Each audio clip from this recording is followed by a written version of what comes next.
আসসালামু আলাইকুম এভরিওয়ান, কেমন আছেন সবাই? আমরা ভালো নেই বিকজ আমাদের নোয়াখালীর অবস্থা একেবারেই খারাপ। পুরো নোয়াখালী তলিয়ে যাচ্ছে বন্যার পানিতে। এটা ছিল আমার ২১শে আগস্টের ভিডিও। মানে এত পরিমাণে বৃষ্টি হয়েছে যে আমি ক্যামেরা বন্দি না করে পারলাম না। সকাল থেকে একদম সারাদিন খুব সজোরে বৃষ্টি হলো। বৃষ্টির পরিমাণ এত বেশি ছিল যে পুরো ৭-৮ ঘন্টা টানা বৃষ্টি হয়েছিল এবং খুব সজোরে বৃষ্টি হয়েছিল। আর খুব ভয়ঙ্কর বজ্রপাতও ছিল। আমার লাইফে আমি কখনো এত টানা সজোরে লং টাইম বৃষ্টি দেখি নাই।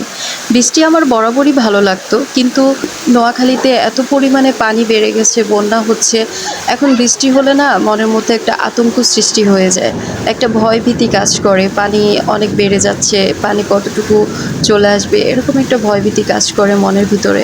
তো এটা হচ্ছে আমাদের বাসার গেটের সামনে যে রাস্তাটা, ওইটা তো রাস্তার মধ্যে পানি হচ্ছে এখন হাঁটু সমান। আর পানিটা হচ্ছে আমাদের গেটের সামনে যে সিঁড়িটা আছে, সিঁড়ি একদম লেভেল। এতটাও পানি ছিল না, পানি প্রায় সিঁড়ি থেকে ৩-৪ ইঞ্চি নিচে ছিল। কিন্তু ওই যে বললাম সারাদিনের বৃষ্টিতে পানি অনেকটাই বেড়ে গিয়েছে। তো শেষ পর্যন্ত আর শেষ রক্ষাটা হলো না, পানি আমাদের গেটের ভিতরেও চলে আসছে।